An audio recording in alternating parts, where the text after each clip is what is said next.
السلام علیکم ورحمۃ اللہ وبرکاتہ۔ بسم اللہ الرحمن الرحیم والصلاة والسلام علی خاتم المعصومین وعلی آلہ وصحبہ اجمعین ومن تبعہم بإحسان الی یوم الدین، اما بعد۔ خواتین و حضرات، مختصر درس حدیث کے سلسلے کے ساتھ خلیق الرحمن آپ سے مخاطب ہے۔ آج کی حدیث کا تعلق سنن ابن ماجہ سے ہے اور اس کی حدیث نمبر 2222 ہے، 2222۔ حضرت جابر رضی اللہ تعالی عنہ فرماتے ہیں کہ نبی کریم صلی اللہ علیہ وسلم نے ارشاد فرمایا، اذا ظننتم فلا تحققوا، لوگوں جب تمہیں کسی کے بارے میں بدگمانی ہو جائے اور جب تمہیں کسی کے بارے میں گمان میں مبتلا ہو جاؤ، بدگمانی تمہیں ہو جائے، تو پھر تم اس پہ یقین نہ کیا کرو جب تک کہ یقینی خبر تمہیں نہ ملے۔ فلا تحققوا بھی ہے اور اسے فلا تحققوا بھی پڑھا گیا۔ فلا تحققوا، یہ تتحققوا ایک تا گر گئی، عربی قواعد ہیں، عوام کا اس سے کوئی واسطہ نہیں ہوتا۔ اگر تھوڑی بہت عوام بھی عربی کی شد بدھ رکھے تو انہیں فائدہ ہوگا۔ تو یہ لفظ فلا تحققوا بھی ہے، فلا تحققوا بھی ہے، تو دونوں قریب قریب چلتے ہیں۔ دیکھیں، فلا تحققوا جو میں نے پڑھا ہے اس حوالے سے آپ کو بتاتا۔ تو فلا تحققوا کا مطلب یہ کہ اس پر یقین نہیں کرنا۔ تحقق کا مطلب تحقق الرجل الامر، یقین کرنا کسی چیز کے بارے میں، ٹھیک ہے؟ تو جب تمہیں بدگمانی ہو جائے تو فوراً یقین نہ کر لو۔ اچانک چھوٹی موٹی چیز دیکھ لی، بدگمانی ہو گئی اور پورا یقین اپنے دل میں رکھ لیا کہ واقعی ایسا ہو گیا۔ جب تک دلیل نہ ملے اس وقت تک اس بدگمانی کو اپنے دل میں جگہ نہیں دینی، اور جتنی دلیل ملی اتنی جگہ دینی۔ بس بدگمانی کی دلیل بدگمانی کی حد تک ہے، تو پھر وہ بدگمانی سے آگے نہ جائے، یعنی وہ بدگمانی گمان سے آگے نہ جائے۔ ایک شخص کو آپ دیکھ لیتے ہیں کہ شراب خانے میں آنا جانا رکھ رہا ہے ہر وقت، یہ ہر وقت اس کی شراب خانے میں آمد و رفت، زنا خانے میں آمد و رفت، یہ بدگمانی پیدا کر دیتی۔ بس یہ بدگمانی کی حد تک رہے، بدگمانی گمان کے حد تک رہے کہ ممکن ہے کہ یہ بھی اس کام میں ملوث ہوگا۔ بس آپ کو یہ بدگمانی اب گناہ نہیں ہے، لیکن چونکہ آپ نے اپنی آنکھوں سے دیکھا نہیں تو اس بدگمانی کو ہم کھینچ کے یقین تک نہیں لے جا سکتے۔ جیسے بندہ کسی کو کھلی آنکھوں سے زنا کرتے دیکھ لے، کلمیلی فی المکحلہ، اور کھلی آنکھوں سے وہ شراب پیتے دیکھے، تو یہ تو یقین کی انتہا ہے نا۔ تو محض شراب خانے میں وہ 101 مرتبہ آنا جانا رکھے، یقین نہیں ہوگا، بدگمانی ہوگی، اور بدگمانی کو گمان کی حد تک رکھنا جائز ہوگا۔ یہ میں آپ کو باریک فرق بتا رہا ہوں کہ وہ بدگمانی بھی گمان کی حد میں رہے بس، لیکن کھلی آنکھوں سے آپ نے کسی کو شراب پیتے دیکھ لیے، وہ تو یقین ہے۔ اللہ اکبر۔ تو اس لیے جب بندہ گمان بھی رکھے تو دلیل کے مطابق گمان رکھے۔ دلیل جہاں تک اجازت دیتی ہے گمان وہاں تک جائے، دلیل جہاں اجازت نہیں دیتی گمان آگے سفر نہ کرے، گمان آگے ٹریول نہ کرے۔ یہ ہے معاشرے کے اندر اتحاد پیدا کرنے کا طریقہ، اور یہ ہے معاشرے کو آپس میں جوڑ کے رکھنے کا طریقہ۔ یہ جو گمان ہوتا ہے، یہ بدگمانی ہوتی، اچھا گمان برا گمان، یہ معاشرے کی فصل و وصل کی بنیاد ہے، معاشرے کو جوڑ کر رکھنے کا طریقہ ہے۔ آپ معاشرے کو جوڑ کے رکھنے کی بنیاد ہے۔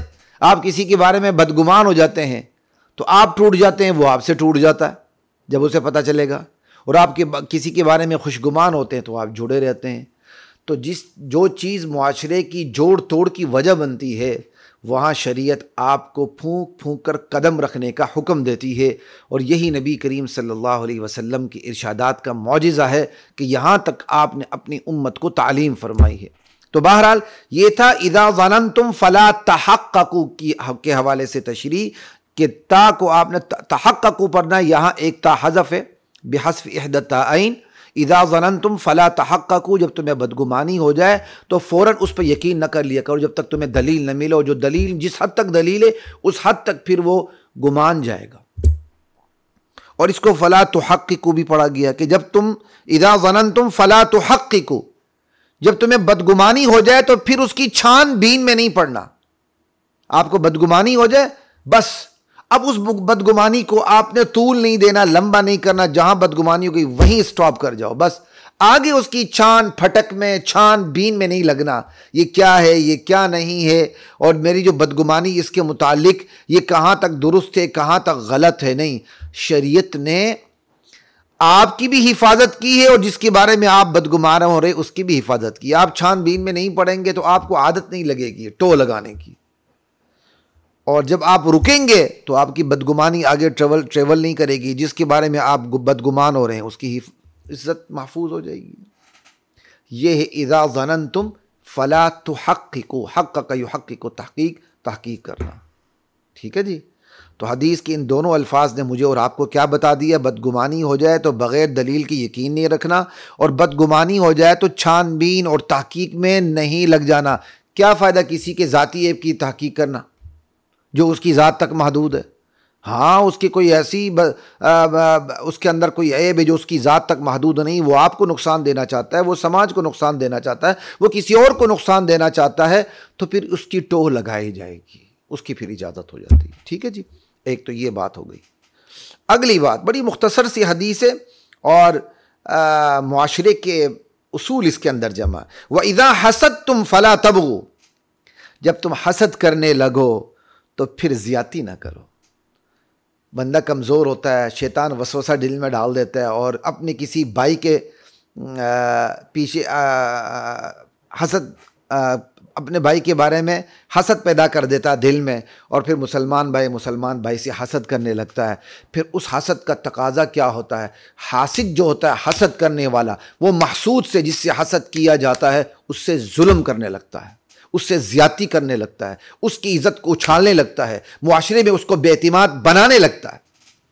ہمارے مدرسے کے ایک استاد تھے حضرت مولانا عمر صاحب، محمد عمر صاحب. ہمارے مدرسے کے ایک اور استاد ہیں مولانا محمد وکیل صاحب. ان کے بھائی تھے، چھوٹے بھائی تھے، اور شریعت اللہ کا اپنا قانون ہے، دنیا میں آنے کی ترتیب ہے، جانے کی ترتیب نہیں. بڑے بھائی زندہ ہیں مدرسے میں، ہمارے والد صاحب مرحوم کا جو مدرسہ ہے اس میں وہ حدیث کے استاد ہیں، اور ان کے چھوٹے بھائی بھی ہمارے پاس استاد تھے. پھر وہ تدریس چھوڑ کے واپس کوہستان چلے گئے، اور یہ 2-3 دن پہلے اللہ کو پیارے ہو گئے، اللہ کے پاس پہنچ گئے. اللہ تعالیٰ ان کے مراحل آسان فرمائے. تو مجھے ان کی ایک بات یاد آئی. ایک دفعہ انہوں نے مجھے کوئی خط لکھا تھا یا کوئی ایسا جملہ سا مجھے لکھا تھا، اور ان کو کچھ میرے حالات کے بارے میں پتہ تھا. تو انہوں نے وہاں جو میرے بارے میں لفظ لکھا تھا، بتا کوئی مجھے پیغام دیا ہوگا، تو مجھے آج تک یاد ہے، محسود الاقران مجھے کہا تھا انہوں نے. اللہ اکبر. یہ جو حسد ہے نا، یہ تو محسود کے لیے اتنی بڑی سزا نہیں ہے جس سے حسد کیا جاتا ہے، حاسد کے لیے بہت بڑی سزا ہے. اس کا تیا پانچا ہو جاتا ہے، دنیا میں بھی آخرت میں بھی، کچھ بھی نہیں رہتا اس کے پاس. اس لیے نبی علیہ السلام فرماتے ہیں وَإِذَا حَسَدْتُمْ فَلَا تَبْغُوا، جب تم حسد کرنے لگو. یہ مطلب یہ نہیں کہ تمہیں حسد کرنا جائز ہے، کہ بس تم حسد کرو، بس حسد کے تقاضے پر عمل نہ کرو، یہ مطلب نہیں ہے.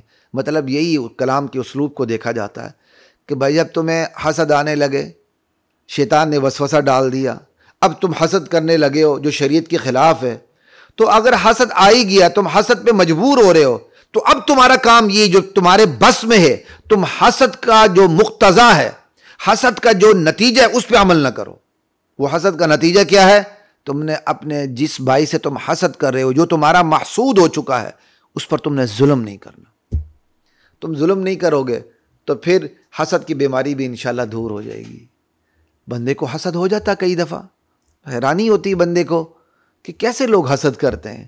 لیکن بہرحال میں نے اپنی ذات کے حوالے سے بھی دیکھا ہے، کوئی میں بڑی چیز نہیں ہوں، کوئی میں افلاطون نہیں ہوں، افلاطون کا تو خیر نہیں، کوئی میں آفت نہیں ہوں، لیکن میں نے اپنی زندگی میں بچپن سے لے کر لڑکپن، جوانی، اب تو ہم آگے جا رہے ہیں، دیکھا ہے کہ پتہ نہیں کس طرح لوگ حسد میں اتر جاتے ہیں، قابل بن جاتے ہیں.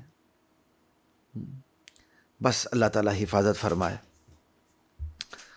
تو جب حسد کرنے لگو تو اللہ کے نبی کا فرمان ہے پھر ظلم نہیں کرنا. جب تم حسد کے تقاضوں پہ عمل نہیں کرو گے تو پھر انشاءاللہ جو حسد پیدا ہو چکا ہے نا، اس سے بھی تمہیں نجات مل جائے گی. اور ہمیں ایسا ہی کرنا چاہیے. اور یاد رکھیے حسد اپنوں سے زیادہ ہوتا ہے. آپ کا بھائی آگے نکل گیا, آپ کا جگری یار آگے نکل گیا, آپ کا کزن آگے نکل گیا, آپ کا کوئی اور رشتہ دار آگے نکل گیا, آپ کا کوئی اور محلے دار آگے نکل گیا, تو پھر شیطان حسد کی بیماری ڈال دیتا ہے. آگے چلتے ہیں.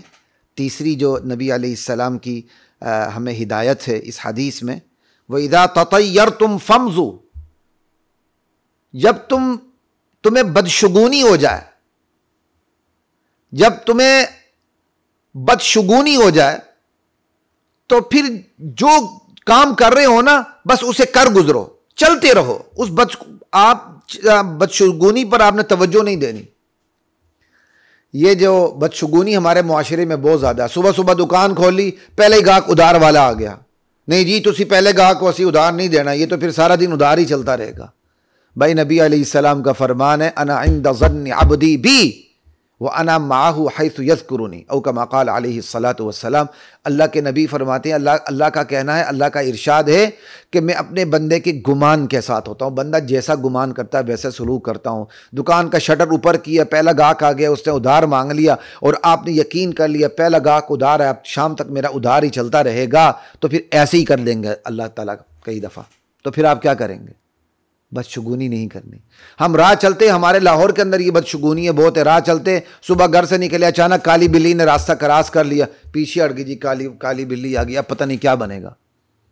نہیں, عرب سفر میں چلنے لگتے تھے, اچانک بدشگونی لیتے تھے اور کیا کہتے ہیں بدشگونی لے لیتے تھے. نہ, آپ سفر میں چلنے لگے, اچانک کالی بلی آ گئی, اب آپ جہاں بلی بستر اٹھا کے واپس گھر کو چلے جائیں, ٹچ کیس اٹھا کے واپس گھر کو چلے جائیں, نہیں بریف کیس اٹھا کے واپس گھر کو چلے جائیں. نہیں بھائی, جب وَإِذَا تَطَيَّرْتُمْ, جب تمہیں بدشگونی ہو جائے, سمجھائی, بدشگونی کی بیماری تمہیں آ کے پکڑ لے, تو فَامْزُوا, چلتے رہو. اس بدشگونی پہ عمل نہ کرو, رکنا نہیں, جس کام میں لگو کرتے رہو. شٹر اوپر کیا ہے, ادھار والا گاہک آ گیا, بدشگونی ہو رہی ہے, اب بدشگونی پر آپ نے عمل نہیں کرنا, چلتے رہنا ہے. گاہک اس قابل ہے کہ اس کو ادھار دیا جائے تو احسان کر دو, بلکہ اس احسان سے اللہ سے اچھا گمان رکھو. یا اللہ صبح کا وقت ہے, خود میں کیا کہتے ہیں یہاں کمائی کے لیے بیٹھا ہوں, میرا پہلا گاہک ادھار لینے کے لیے آیا ہے, میں نے اس کے ساتھ اچھائی کی, اس اچھائی کا بدلہ تو مجھے دے دے. یار یہ تو آج زیادہ بہتر ہے کہ بچے ہیں اسکول جانا ہے, آپ ہیں آپ نے آفس جانا ہے, بیوی ہے اس کا ناشتہ کرنا ہے, بعد میں پورے گھر کے کام کو سنبھالنا ہے, اور آپ ایسے شخص کو کیا کہتے ہیں ادھار دے دیتے ہیں. تو پھر نیکی کا بدلہ تو ہے نا بھائی, هل جزاء الاحسان الا الاحسان. پھر اللہ تعالیٰ بھی تو نیکی کا بدلہ دیں گے اور 10 گنا دیں گے. من جاء بالحسنۃ فلہ عشر امثالها. اس لیے اللہ کے نبی فرماتے ہیں بدشگونی ہو جائے, جو جس بارے میں تمہیں بدشگونی ہو جائے اس کے بارے میں وہ جائز کام ہے تم کر رہے ہو, جائز بات ہے تم کر رہے ہو, جائز عمل ہے تم کر رہے ہو, اب بدشگونی پر تم رک جاؤ, نہیں رکنا نہیں, چلتے رہو. اس بدشگونی کے تقاضے پر تم نے عمل نہیں کرنا. پہلا گاہک آیا, ادھار والا آیا, آپ کو بدشگونی ہو جائے, اب اس بدشگونی ختم کرنے کا بہترین طریقہ آپ کو بتا رہا ہوں, اسی کو ادھار دے دو. چلو بھائی, تاکہ بدشگونی کی عادت ختم ہو جائے. بائیں آنکھ پھڑک پڑے, وہ میری بائیں آنکھ پھڑک پڑی ہے, کوئی مصیبت آنے لگی, انا للہ و انا الیہ راجعون. بائیں آنکھ کو پھڑکنے دیتے رہو, اپنے کام سے کام رکھو, کوئی پرواہ نہ کرو. کالا کوا آ کے کیا کہتے ہیں منڈیر پہ بیٹھ گیا, اس سے بھی لوگ بدشگونی لینی شروع کر دیتے ہیں. تو یہ ساری چیزیں غلط ہیں. یہ بدشگونیاں, اس کا شریعت میں کوئی جواز نہیں ہے کسی صورت میں بھی. تو وَإِذَا تَطَيَّرْتُمْ فَامْزُوا. اور چوتھی ہدایت نبی علیہ السلام کی یہ ہے, وَعَلَى اللَّهِ فَتَوَكَّلُوا, اللہ ہی پر بھروسہ کرو. بندہ بدشگونی پہ بھروسہ کرے نہ بھائی, پہلا گاہک آ گیا دے دو ادھار, کوئی بات نہیں. راستے سے کالی بلی گزر گئی, کوئی بات نہیں, چلتے رہو. اس بدشگونی کی بنیاد پر اپنا ایمان خراب نہیں کرنا. ان تمام معاملات میں اور زندگی کے باقی تمام معاملات میں اللہ ہی پہ بھروسہ کرنا ہے. یہ نہیں کہا فتوکلوا علی اللہ, اللہ پر بھروسہ کرو, نہیں کہا اللہ ہی پر بھروسہ کرو. علی اللہ پہلے لائیں, تقدیم ما حقہ التاخیر یفید الحصر. تو اللہ ہی پہ بھروسہ کرو. اور بھروسہ کس کا نام ہے؟ اسباب اختیار کرنے کے بعد نتیجہ نتیجہ اللہ کے سپرد کرنے کا نام بھروسہ ہے. یہ نہیں منہ بند کر لیں, اللہ خود ہی منہ میں ڈال دے گا، کان بند کر لیں اللہ خود ہی حق ہم کیا کہتے ہیں سنا دے گا. نہیں، توکل نام اس کا ہے کہ اسباب اپناتے ہوئے اللہ پہ بھروسہ کرنا. ٹھیک ہے، اونٹنی باندھنی ہے پھر اللہ پہ بھروسہ کرنا ہے، گاڑی لاک کرنی ہے پھر اللہ پہ بھروسہ کرنا ہے کہ یا اللہ میں نے گاڑی لاک کر دی، میں نے صحیح جگہ کھڑی کر دی، اب اس کی حفاظت تیرا کام ہے. وہ گاڑی لاک کرنے کا بھی حکم اللہ تعالیٰ کا ہے، اسباب اپنانے کا حکم بھی اللہ تعالیٰ کا ہے. اسباب اپنا کے نتیجہ اللہ کے سپرد کر دینے کا نام یہ ہے توکل. اور جو بندہ اسباب اپناتا ہی نہیں جی میرا اللہ پہ یقین ہے، یہ توکل نہیں، یہ تعطل ہے، اور شریعت اس کی اجازت دینے کے لیے تیار نہیں ہے. آپ نے کمانا ہے نا، کمائیں گے تو گھر والوں کو کھلائیں گے، یہ کمانا اسباب ہیں، کمانے کے لیے جائیں، باقی چیزیں اللہ پہ چھوڑ دیں. تو زندگی کے تمام معاملات میں بھروسہ صرف ایک اللہ کی ذات پہ ہوگا. وَعَلَى اللَّهِ فَتَوَكَّلُوا. یہ 4 ہدایات ہو گئیں. آخری اور 5ویں ہدایت یہ ہے وَإِذَا وَزَنْتُمْ فَأَرْجِحُوا. جب تم وزن کرنے لگو تو جو وزن کر کے جو چیز تم پلڑے میں دے رہے ہو تو اس پلڑے میں جو چیز تم دے رہے ہو اس کا وزن بھاری کر دو، جھکا دو. یعنی 1 کلو دے رہے ہو، یار 1 کلو سے تھوڑا سا زیادہ دے دو. بالکل برابر سرابر کریں گے نا تو عین ممکن ہے کہ 1 کلو نہ رہے، چند دانے 1 کلو سے کم ہو. تو نبی علیہ السلام نے فرمایا کسی کو کوئی چیز وزن دے کے تم دے رہے ہو خریدار کو تو تھوڑا سا وزن میں زیادہ دے دیا کرو. یہ خواتین و حضرات نبی علیہ السلام کی اس معاشرے کے بارے میں ہدایات 5 سنا دیتا ہوں. جب تمہیں بدگمانی ہونے لگے تو بدگمانی پہ یقین نہیں کرنا جب تک تمہیں دلیل نہ ملے. اور اسی کا دوسرا مفہوم، جب تمہیں بدگمانی ہونے لگے تو چھان بین مت کرو، مزید تحقیق مت کرو، چھان پھٹک مت کرو، بدگمانی کو وہیں جھٹک دو، آگے نہ جاؤ. 1 وَإِذَا حَسَدْتُمْ فَلَا تَبْغُوا.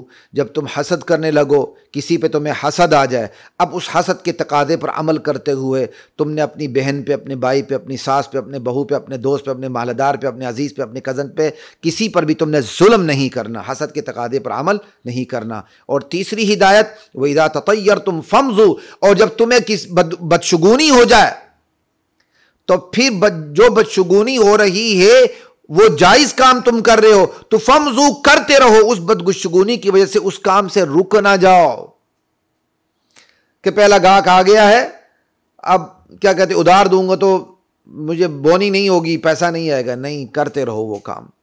اور چوتھی ہدایت اللہ ہی پہ بھروسہ کرنا ہے. اور یعنی بھروسہ کیا، اسباب اپنانے کے بعد نتیجہ اللہ پہ چھوڑ دینا، یہ بھروسہ ہے. اور 5ویں ہدایت جب وزن کر کے کسی کو کوئی چیز دینے لگو اسے وزن میں بڑھا دو، وزن کا پلڑا جھکا، کیا کہتے ہیں جو چیز تم دے رہے ہو تو جو چیز دے رہے ہو اس کا پلڑا جھکا دو، ذرا زیادہ اس کو دے دو، اسی میں برکت ہوگی. السلام علیکم ورحمۃ اللہ وبرکاتہ. وَلَقَدْ أَنزَلْنَا